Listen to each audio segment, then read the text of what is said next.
My name play explainer. आज हम एक न्यू मांगा सीरीज को एक्सप्लेन करने जा रहे हैं जो कि आपको बहुत ज़्यादा पसंद आने वाली है, और इस सीरीज का नाम है स्कैमिंग सिस्टम। चलिए इसको स्टार्ट करते हैं। ये दुनिया एक सिस्टम से बनी हुई है। जो इस सिस्टम है जिसने सबसे बड़ी महारत हासिल कर ली है वही इस दुनिया का राजा बन सकता है।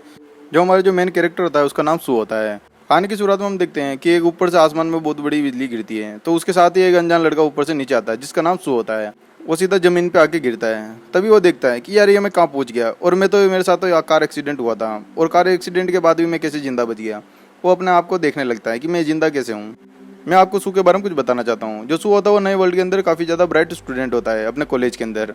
वो अपने फ्यूचर को देख के काफ़ी ज़्यादा मेहनत कर रहा होता है। वो एक नए वर्ल्ड से पुराने वर्ल्ड में पहुँच जाता है। तभी हमारा जो सू होता है वो बोलता है ये कौन सी जगह और मैं कौन सी जगह पहुँच गया। तभी हमारा जो सू होता है वो कुछ हिलने की कोशिश करता है, पर वो हिल नहीं पाता क्योंकि उसके वो सीधा आसमान से गिरता तो उसकी बॉडी पे थोड़े बहुत चोट आ जाते हैं, जिसकी वजह से उसके हाथ पैर काफ़ी ज़्यादा जाम हो जाता है, तो वो हिल भी नहीं पा रहा होता है। तभी उसके पास एक अनजान लड़की उसके पास पहुँचती है। तभी वो बोलती है कि यहाँ पे शायद कोई ना कोई मेरे पास आसपास कोई ना कोई तो है। तभी हमारा जो सू होता है वो देखता है यार ये लड़की कितनी सुंदर है, और ये इतनी रात को इस जंगल में ये क्या करना है ये। तभी हमारी वो लड़की देखती है कि यार मेरे आसपास कोई ना कोई तो है। तभी वो लड़की बोलती है चलो जो भी काम है मैं करने आई हूँ यहाँ से ख़त्म करके यहाँ से मुझे निकलना है। तभी वो देखती है कि चलो ठीक है मैं यहाँ से जल्दी काम खत्म यहाँ से निकलती हूँ। तभी हमारा जो सू देखता है वो लड़की नीचे बैठने लगती है। तो वो देखता है कि ये साली ये मेरे साथ ऐसा नहीं कर सकती, क्योंकि वो जो ब्यूटीफुल जो लड़की होती है वो जंगल के अंदर मूतने रखी होती है। तभी हमारे जो सू देखता है कि यार मैं इस लड़की को रोकूँ कैसे, क्योंकि वो अब उसके ऊपर मूतने वाली है। तो हमारे जो सू होता है काफ़ी ज़्यादा सोच में पड़ जाता है, वो कुछ भी नहीं कर सकता।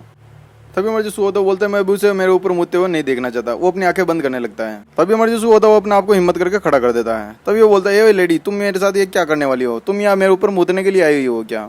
तभी वो जो लड़की होती है उसको देखकर काफ़ी ज़्यादा घबरा जाती है। उसको कुछ भी समझ में नहीं आता कि ये बंदा मेरे पास ऐसे कैसे पहुँच गया और ये यहाँ क्या कर रहा है। तभी जो लड़की होती है वो काफ़ी ज़्यादा घबराई हुई बोलती है कि मैं तो यहाँ पे बस कुछ भी नहीं करनी है, मैं तो ऐसे ही आई रखी हूँ। तभी वो जो लड़का होता है जो हमारे उसका नाम सू होता है वो बोलता है कि उसको हाई बोलता है, फिर बोलता है तुम यहाँ से निकलो। तभी उसको जोर से मुक्का मारता है जो कि वो बिल्कुल हवा की तरह उड़ के सीधा दूसरी तरफ चली जाती है।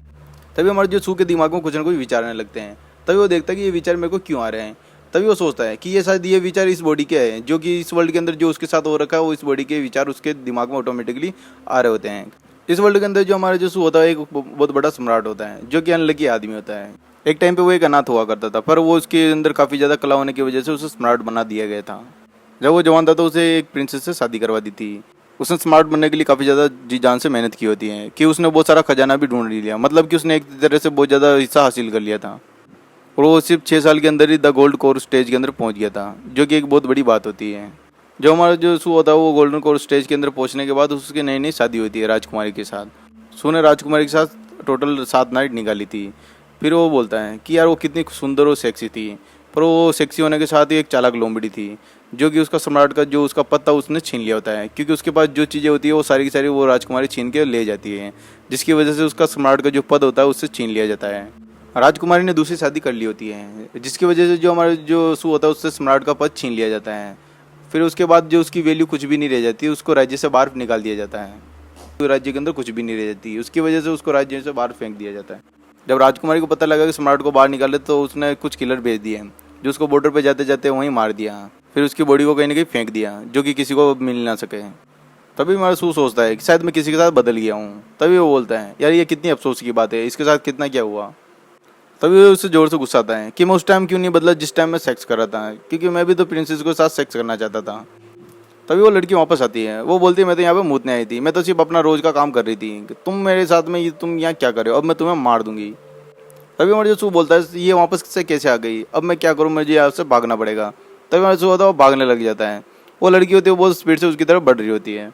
तभी हमारे जो सू होता है भागते भागते बोलता है तुम तो बिल्कुल ही मेरे ऊपर ही बैठने वाली थी और मेरे ऊपर ही मूतने वाली थी, तुम ये अब क्या करता, और तुम्हें हटाने के अलावा मेरे पास और कोई रास्ता नहीं था, तो मैंने ये किया। फिर तभी वो बोलती है अगर तुम मुझे मारना चाहते हो तो तुम सबसे पहले अब तुम अपनी पेंट खोलो। तभी हमारे जो सू भागते भागते उसके दिमाग में आइडिया आता है अब मैं क्या करूँ। तभी उसके दिमाग में आता है मेरे पास जो प्रिंस की उसके पास जो स्मार्ट बना होता है उसकी आईडी होती है। तभी वो सोचता है मैं उसको आईडी दिखाऊंगा तो वो रुक जाएगी। तभी हमारे जो सू होता है वो बोलता है कि तुमने अपने सम्राट की कैसे इज्जत नहीं की, और वो बोलता अपना बेच दिखाते वो बोलता है कि तुम्हें अब भगवान भी नहीं बचा सकता, अब मैं तुम्हारी पूरी फैमिली को मारने वाला हूँ। तभी जो सामने वाली लड़की होती है वो उस टोकन को देखते ही पहचान लेती है कि ये तो सिर्फ स्मार्ट के पास ही हो सकता है। उस टोकन को देख के वो काफ़ी ज़्यादा शॉक हो जाती है। तभी हमें जो सोचता है कि यार शायद ये टोकन देख के काफ़ी ज़्यादा शॉक हो गई है और मैं काफ़ी अच्छी एक्टिंग भी कर रहा हूँ। तभी उस टोकन में से आवाज़ आती है कि ये आपका कॉन्ग्रेचुलेशन शो, आपका ये एक्टिवेशन कार्ड ऑन हो गया है। अब ये आपको कार्ड आपकी हेल्प करेगा और आपको कठिन से कठिन काम करने में भी आपको ये कार्ड काफ़ी ज़्यादा मदद करने वाला है। अब आप उड़ान बढ़ सकते हैं, आप उड़ान बढ़ने में भी आपकी ये कार्ड मदद करने वाला है। तभी उसके सिस्टम में दिखता है कि कॉन्ग्रेचुलेसन, आपने एक एक्टिंग पॉइंट पा लिया है। अगर चाहो तो आप स्टोर के अंदर एंटर कर सकते हो। तभी उसमें वो अपना नाम दिखता है।